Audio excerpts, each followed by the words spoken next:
ॐ वसुदेवसुतं देवं कंसचाणूरमर्दनं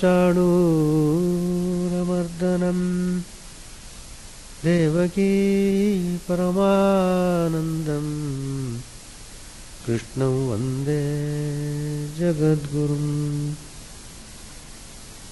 असतो मा सद्गमय तमसो मा ज्योतिर्गमय मृत्योर्मामृतङ्गमय।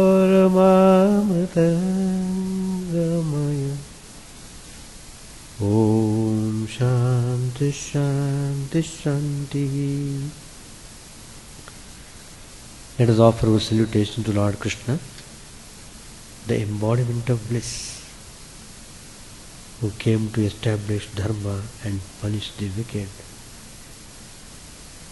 Let us pray to him to lead us from unreal to real, to lead us from the darkness of ignorance to the light of knowledge, to lead us from death to immortality. We have just finished chapter 6, Yoga of Meditation, where Lord Krishna has given clear instructions how to focus properly on the divine, how one should be moderate in his eating, sleeping and activities. Over and above all these things, one should be very sincere and earnest.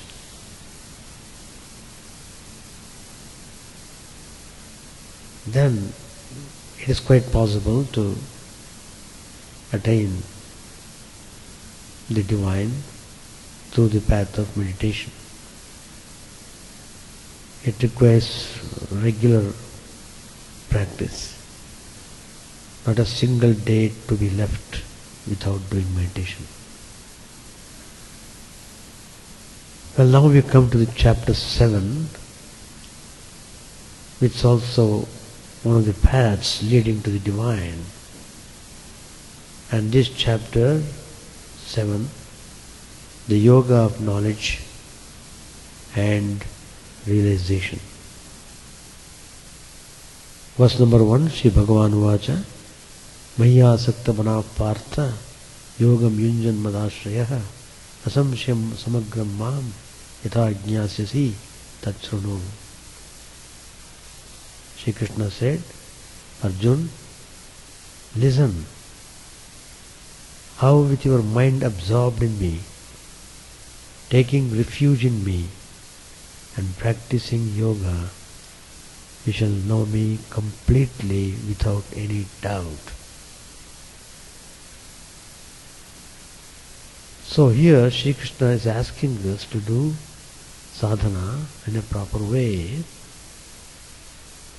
without any doubt he would be attaining the divine. So what he is telling is our mind should be absorbed in him, we should take refuge in him, and we should practice yoga. Let us consider an example. There is a master and a servant.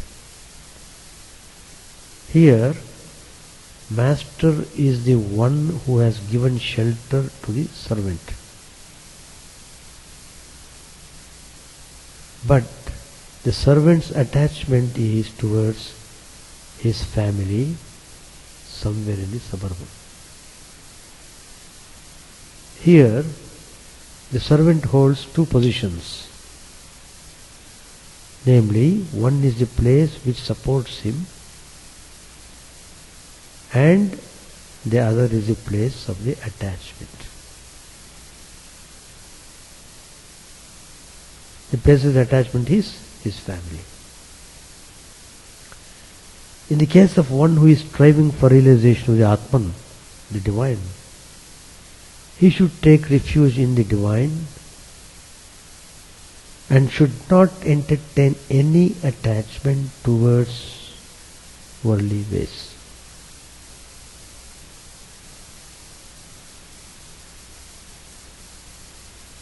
Sri Krishna says, the yogin's mind is intent on me.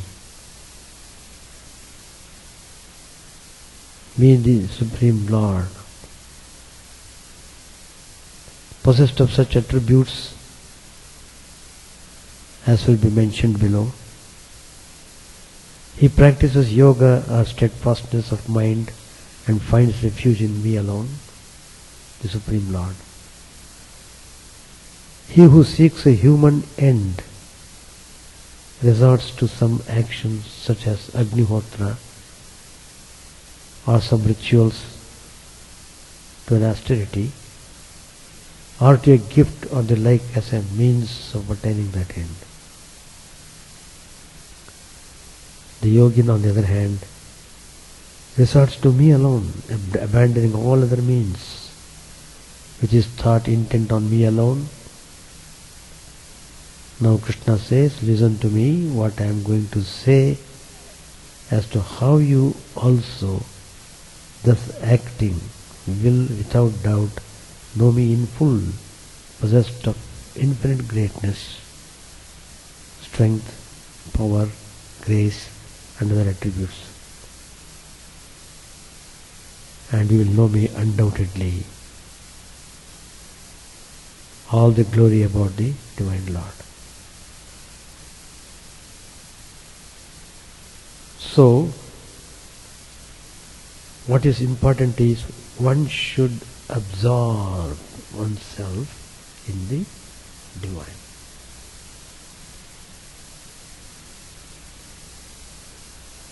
In meditation,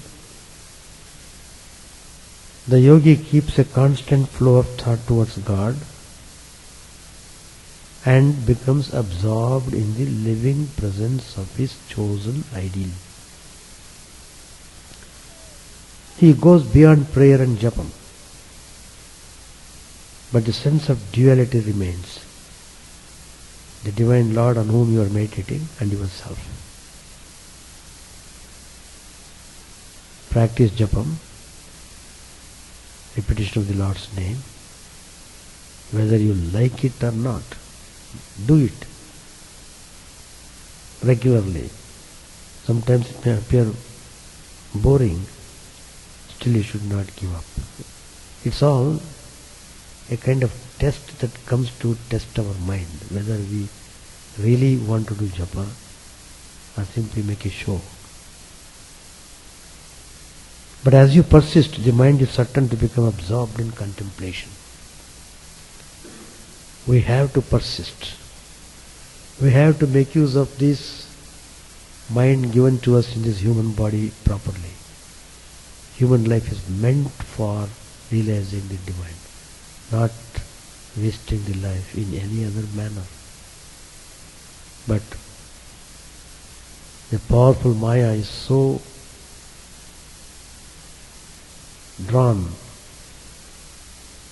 that we are all sucked in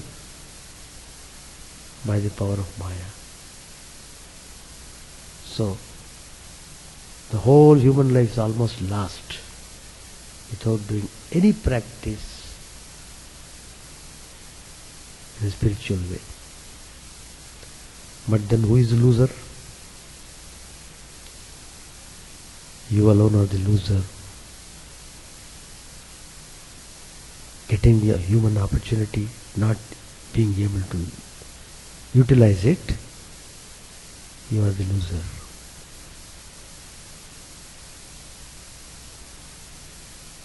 Next point is hold fast to truth.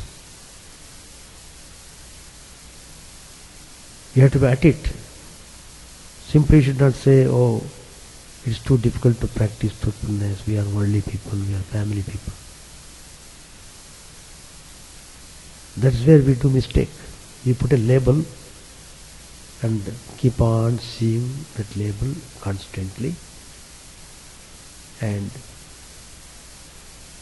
become almost lost. So Shri Krishna says, hold fast to the truth. truth is God. Hold on to Him. Be pure-hearted. Try to get your heart pure and pure. The more you do japa, the more you worship, the more you pray, the more you become pure at heart. The purer you become, the more will your mind be absorbed in God. You will be able to see the subtle deceptions of the mind, and you will be able to root them out. As your mind becomes absorbed in meditation, a fountain of joy will spring up within you. This we have seen in the life of great spiritual beings such as Swami Vivekananda. Whenever he would sit for meditation, he would absorb himself to such a great extent. He would not like to come down to the normal plane at all. He would feel immense peace and immense joy. So we should learn to be absorbed in the divine. Activity is not the goal. Work without attachment is only a means to absorption in God. The moment you become absorbed in the contemplation of God, you will experience unbounded joy. Days and nights will pass away in the blissful consciousness of God. By steadfastness alone, the mind becomes absorbed in God. Unless absorption is achieved, freedom from the temptations of the world is not possible. Lust, anger, delusion, these are strong enemies. Be strong in the strength of God and escape from this net of Maya. Swami Brahmanji used to say in his teachings, Eternal Companion, lot of spiritual instructions he has given to us. Please read that book again and again. There he says the mind is like a spoiled child, always restless. Try repeatedly to study it by fixing it on the chosen ideal. Try again and again. Never stop trying sincerely, and at last you will become absorbed in Him. Meditation means a continuous flow of thought towards God. When meditation ripens, there comes absorption and samadhi is experienced.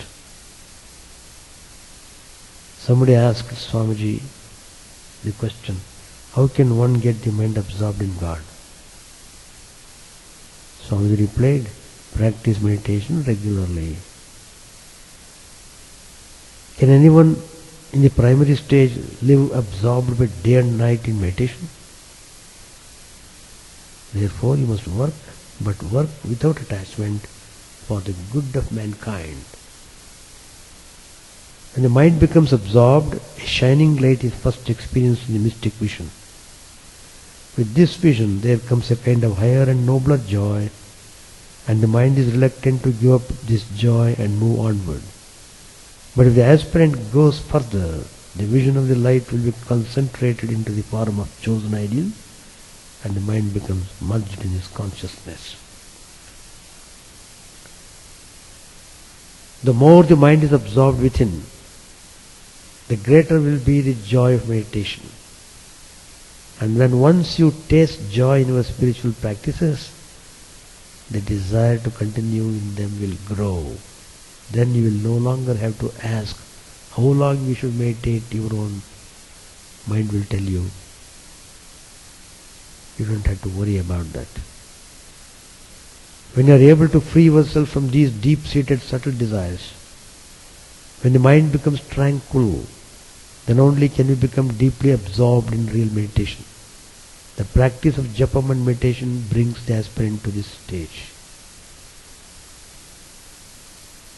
Swami Shivananda ji Another direct disciple of Sri Ramakrishna said, how can the mind find joy in external beauty? Once it becomes absorbed in the feet of the Lord, the Beloved, the source of infinite beauty. Having once tasted of the joy of the infinite, earthly pleasures seem trifling. I tell you, my son, you will get the highest joy from the Master's name itself, referring to Sri Ramakrishna. You will get everything from his name, be it spiritual ecstasy or God absorption, but everything takes its own time, depending upon how you practice it and how much bad samskaras are removed from the mind. It will not do to be restless. One has to get deeply absorbed in spiritual exercises. One must strengthen one's spiritual attitude in one's own mind. One may get a temporary enthusiasm by noticing somebody else's spiritual fervor. But then one must remember that all such men had to pass through hard struggle. Call on him with utmost earnestness. Repeat his name with all sincerity and get absorbed in him through and through. Then you will enjoy the bliss that belongs to one who is free even while in this body. The real peace comes only when the mind becomes absorbed in him, not earlier. He is not a thing to come all of a sudden. One has to persevere diligently. Don't let your time pass idly, my son. You have to be fully absorbed in calling on him. It won't do to be half-hearted. Gradually, by the repetition of his name and earnest prayers to him, the mind will become absorbed in him. Swami Premanandaji, another direct disciple, said, you must strive with all the might of your body, mind and heart to love God, to be melted into his love and to become absorbed in him. In order to attain wisdom of God and liberation for one's own self, one need only to receive the sacred mantras from an illumined Guru and with complete faith become absorbed in the practice of japam and meditation.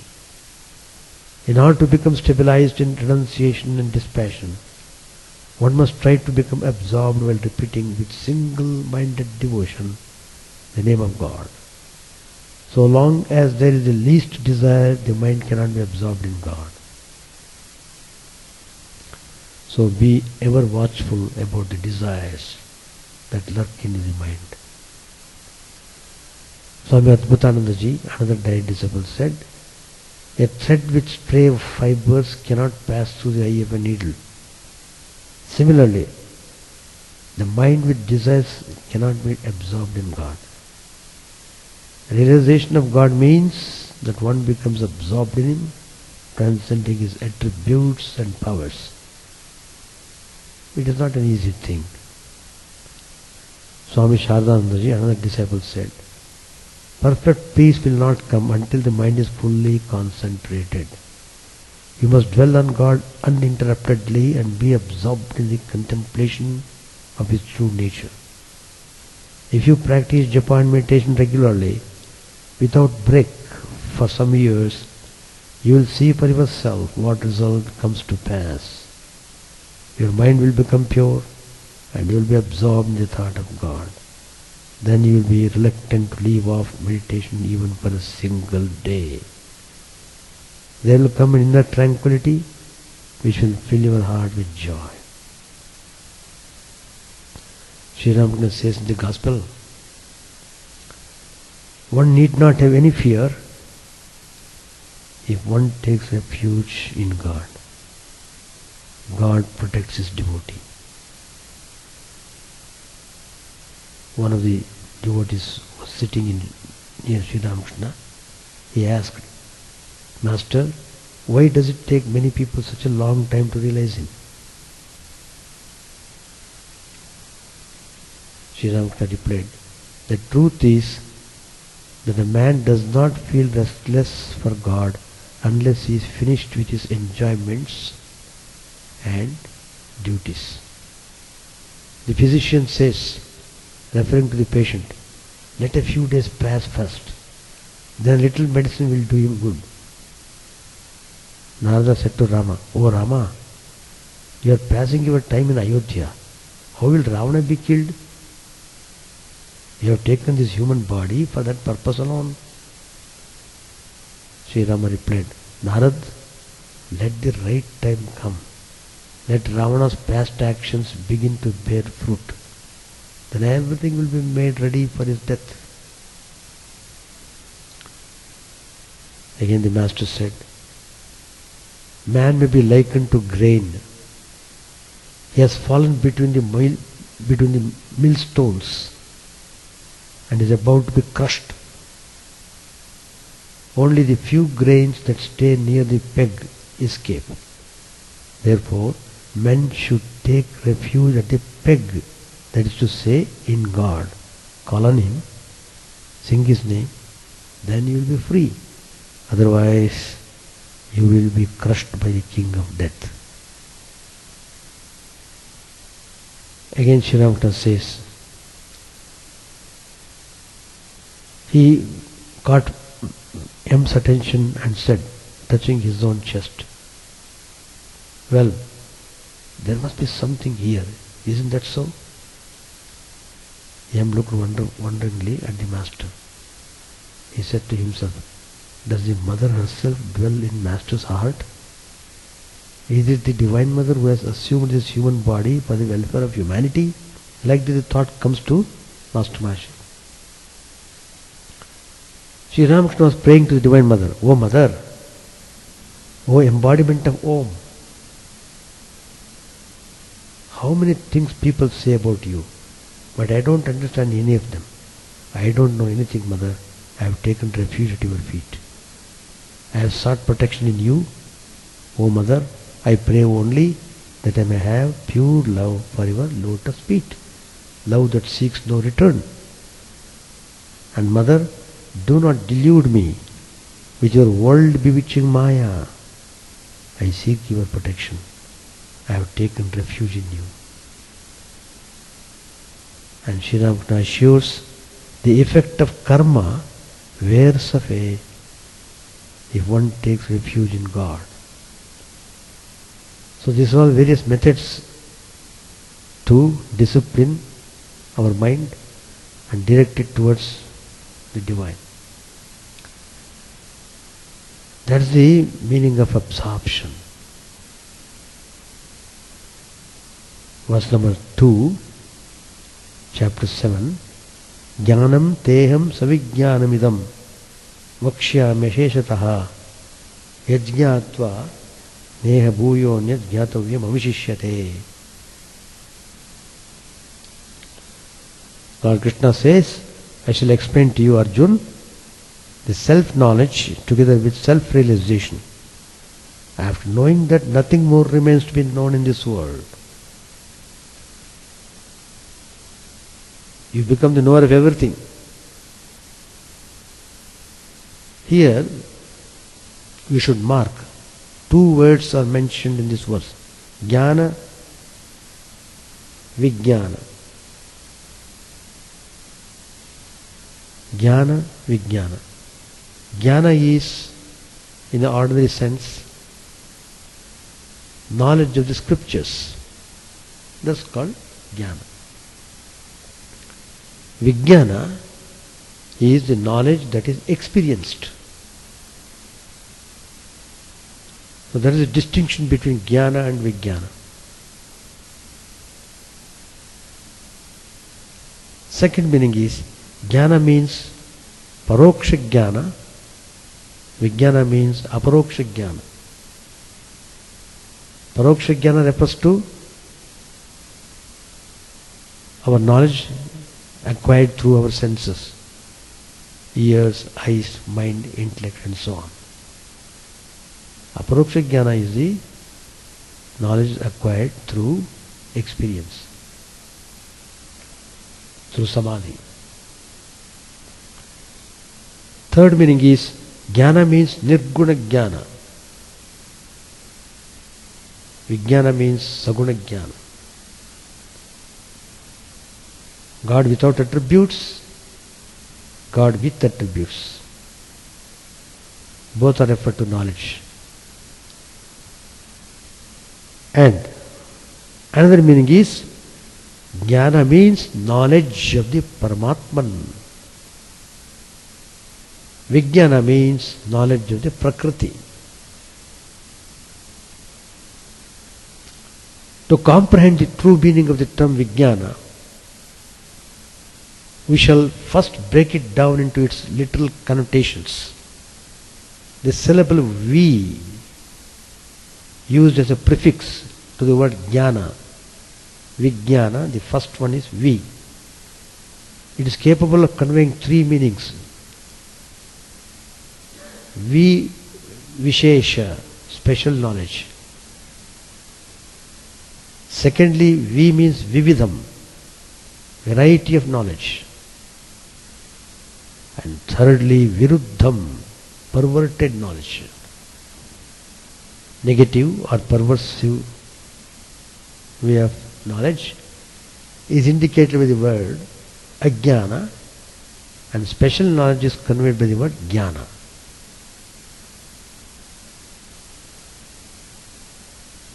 Therefore, Vijnana means variety of knowledge, or to be more exact, the knowledge of variety.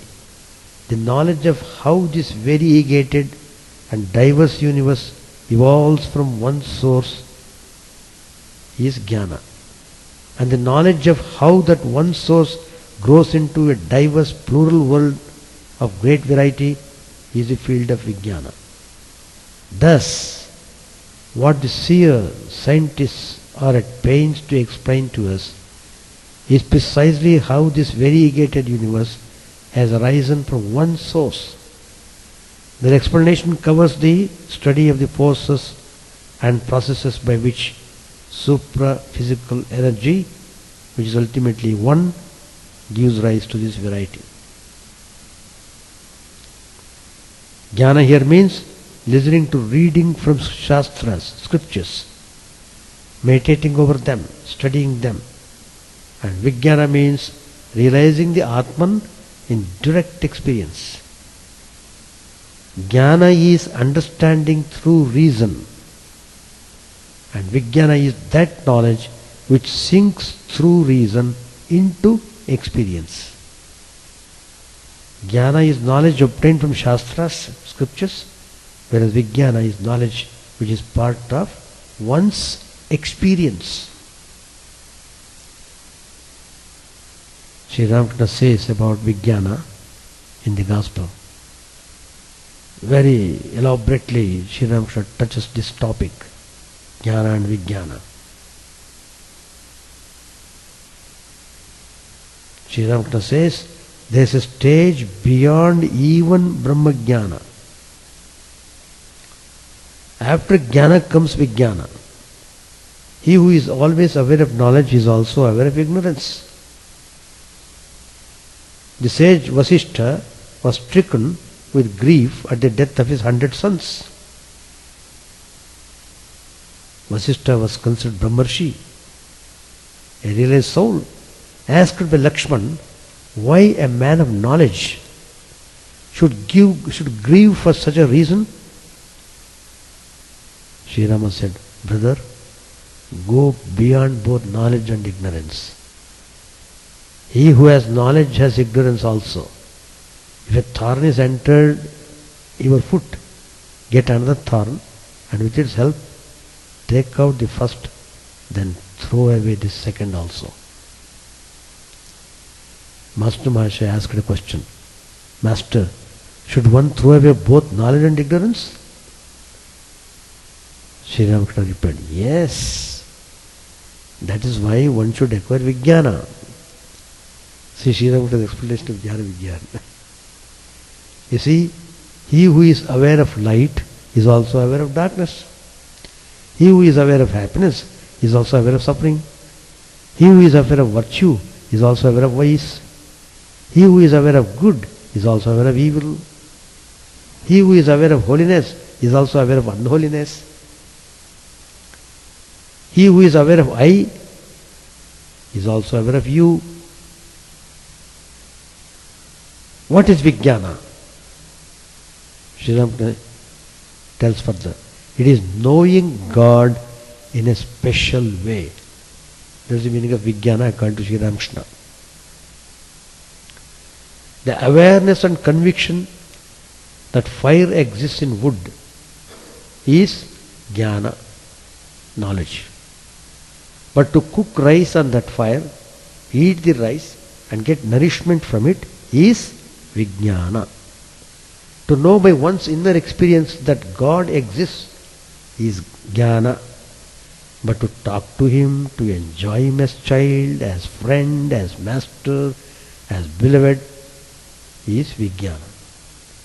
The realization that God alone has become the universe and all living beings is vijnana.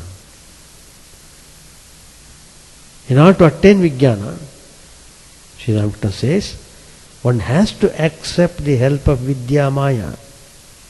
Vidya Maya includes discrimination, that is to say, God is real and the world illusory, and dispassion, and also chanting God's name and glories, meditation, the company of holy persons, prayer and so forth. Vidya Maya may be likened to the last few steps before the roof. Next is the roof, the realization of God. Sri Ramakrishna explained the sacred word Om and the true knowledge of Brahman and the state of mind after the attainment of Brahmajnana. Sri Ramakrishna said, the sound Om is Brahman. The rishis and sages practiced austerity to realize that sound Brahman. After attaining perfection, one hears the sound of this eternal word rising spontaneously from the navel.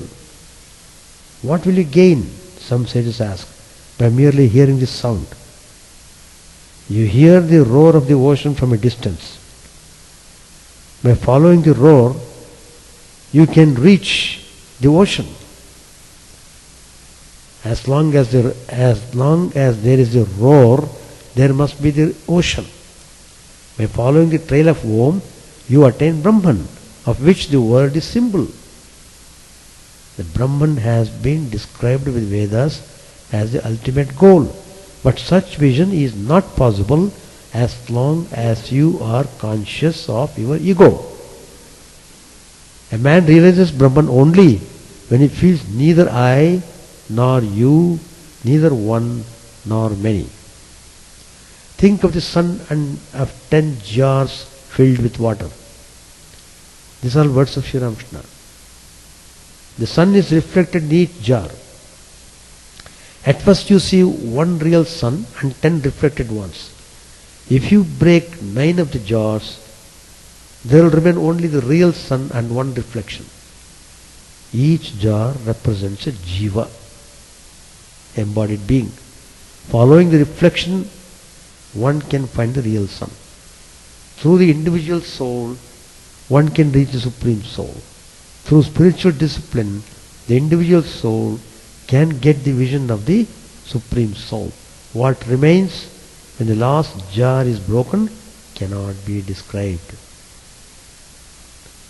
That is, the highest experience cannot be described. That's what we find when Sri Ramakrishna himself tried to explain how that experience is felt when you get into Samadhi. He could not explain to the disciples because the subject-object never occurs there. They become one. The jiva at first remains in a state of ignorance. He is not conscious of God, but of the multiplicity. He sees many things around him. On attaining knowledge, he becomes conscious that God dwells in all beings. Suppose a man has a thorn in the sole of his foot. He gets another thorn and takes out the first one. In other words, he removes the thorn of ajnana, ignorance, by means of the thorn of jnana, knowledge. But on attaining vijnana, he discards both thorns, knowledge and ignorance. Then he talks intimately with God day and night it is no more vision of God. Sri Ramakrishna used to talk every day with the Divine Mother. He who has merely heard of milk is ignorant. He who has seen milk has knowledge. But he who has drunk milk and been strengthened by it has attained Vijnana. Thus the Master described his own state of mind to the devotees. He was indeed Vijnani. Masters of devotees. There is a difference between a sadhu endowed with jnana and one endowed with Vijnana. The Jnani sadhu has a certain way of sitting. He twirls his mustache and asks the visitor, "Well, sir, have you any question to ask?" But the man who always sees God and talks to him intimately has an altogether different nature. He is sometimes like an inert being, sometimes like a ghoul, sometimes like a child, and sometimes like a madman. When he is in samadhi, he becomes unconscious of the outer world and appears inert. He sees everything to be full of Brahman consciousness. Therefore he behaves like a ghoul. He is not conscious of the holy and the unholy. He does not observe any formal purity. To him everything is Brahman. Sarvam kalvidam Brahma. He is not aware of filth as such. Even rice and other cooked food after a few days become like filth. Again he is like a madman. People notice his ways and actions and think of him as insane. Or sometimes he is like a child, no bondage, no shame, no hatred, no hesitation or the like. Again the Gospel Sri Ramakrishna says, go beyond knowledge and ignorance. Only then can you realize God. To know many things is ignorance. Pride of scholarship is also ignorance. The unwavering conviction that God alone dwells in all beings is jnana, knowledge. To know Him intimately is vijnana, a richer knowledge. So, you have to procure the thorn of knowledge to remove the thorn of ignorance. Then you must set aside both knowledge and ignorance. God is beyond both knowledge and ignorance.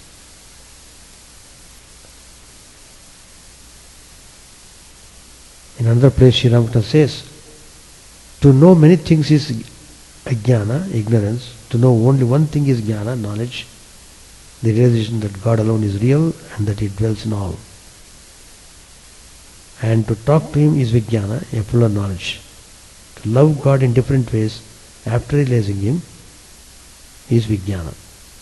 It is also said that God is beyond one and two. He is beyond speech and mind. To go up from the Leela to the Nitya and come down again from the Nitya to the Leela is mature bhakti. Purana Krishna always talked about jnana. Was this why the Master has described the state of the jnani? Now he proceeded to describe the state of the vijnani. Master said, jnana is the realization of self through the process of neti, not this, not this. One goes into samadhi through this process of elimination and realizes the Atman. But vijnana means knowledge with greater fullness. So, first of all, you must discriminate, following the method of neti. He is not the five elements, nor the sense organs, nor the mind, nor the intelligence, nor the ego. He is beyond all these cosmic principles. You want to climb to the roof, then you must eliminate and leave behind all the steps one by one. The steps are by no means the roof. But after reaching the roof, you find the steps are made of the same materials, brick, lime and brick dust as the roof. It is Supreme Brahman that has become the universe and its living beings and the 24 cosmic principles. That which is Atman has become the five elements. You may ask why the earth is so hard if it has come out of the Atman. All is possible through the will of God. Don't you see that bone and flesh are made from blood and semen? How hard sea foam becomes. After attaining vijnana, one can live in the world as well. Then one clearly realizes that God Himself has become like the universe and all living beings, that He is not outside the world. Sri Ramakrishna said, in one form he is absolute and in another he is the relative. What does Vedanta teach? Brahman alone is real and the world is illusory. Isn't that so? But as long as God keeps the ego of a devotee in a man, the relative is also real. When he completely effaces the ego, then what remains? That cannot be described by the tongue. But as long as God keeps the ego, one must accept all. By removing the outer sheets of the plantain tree, you reach the inner pith. As long as the tree contains sheets, it also contains pith. So too, as long as it contains pith, it also contains sheets. The pith goes with the sheets and the sheets go with the pith. In the same way, when you speak of the Nitya, it is understood that the Leela also exists. And when you speak of the Leela, it is understood that Nitya also exists. It is He alone who has become these universe living beings and 24 cosmic principles. When He is actionless, I call Him Brahman. When He creates, preserves and destroys, I call Him Shakti. Brahman and Shakti are not different from each other. Water is water, whether it is still or moving. It is not possible to rid oneself of I consciousness, and as long as one is aware of this I consciousness, one cannot speak of the universe and its living beings as unreal. You cannot get the correct weight of the belled fruit if you leave out its shell and pits. The devotees, the Vijnanis, accept both God with form and the formless, both the personal God and the impersonal. In a shoreless ocean, an infinite expanse of water, visible blocks of ice are formed here and there by intense cold. Similarly, under the cooling influence, so to say, of the deep love of its worshipper, the infinite reduces itself to the finite and appears before the worshipper as God with form. Again, as on the rising of the sun the ice melts away, so on the awakening of knowledge, God with form melts away into the same infinite and formless. As long as a man analyzes with the mind, he cannot reach the Absolute. As long as you reason with your mind, you have no way of getting rid of the universe and the objects of the senses, form, taste, smell, touch and sound. When reasoning stops, you attain the knowledge of Brahman. Atman cannot be realized through this mind. Atman is realized through Atman alone. Pure mind, pure buddhi, pure Atman, all these are one and the same. Just think how many things you need to perceive an object. You need eyes, you need light, you need mind. You cannot perceive the object if you leave out any one of these three. As long as the mind functions, how can you say that the universe and the I do not exist? When the mind is annihilated, when it stops deliberating pro and con, then one goes into samadhi, one attains knowledge of Brahman. You know the 7 notes of this scale, Sari Gama Padani, one cannot keep one's voice on ni very long. The Jnani gives up his identification with worldly things, discriminating not this, not this. Only then he can realize Brahman. It is like reaching the roof of a house by leaving the steps behind, one by one. But the Vijnani, who is more intimately acquainted with Brahman, realizes something more. He realizes steps are made of the same materials as the roof, brick, lime and brick dust.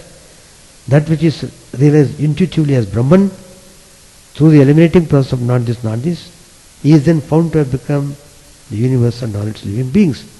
The Vijnani sees that the reality which is Nirgun without attributes is also Sagun with attributes.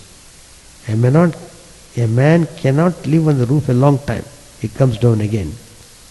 Those who realize Brahman in Samadhi come down also and find that it is Brahman that has become the universe and its living beings. The ego does not vanish altogether. The man coming down from Samadhi perceives that it is Brahman that has become the ego, the universe and all living beings. This is known as Vijnana. The path of knowledge leads to truth, as does the path that combines knowledge and love. The path of love too leads to this goal. The way of love is as true as the way of knowledge. All paths ultimately lead to the same truth. But as long as God keeps the feeling of ego in us, it is easier to follow the path of love. The Vijnana sees that Brahman is immovable and actionless, like Mount Sumeru. This universe consists of the three gunas, sattva, rajas and tamas. They are in Brahman, but Brahman is unattached. So like that, elaborately Sri Ramakrishna explains Jnana and Vijnana in the Gospel. And ordinarily speaking, our general knowledge of the scriptures is considered as knowledge, whereas the experience of the truths is called as Vijnana. So that's how Sri Krishna explains this Jnana and Vijnana in this verse. We shall continue next Tuesday. Vasudeva Sutam Devam Kamsachanuramardanam Devaki Paramanandam Krishnam Vande Jagadgurum. Let us offer our salutation to Lord Krishna, the embodiment of bliss, who came to establish dharma and punish the wicked. Peace, peace, peace be unto all.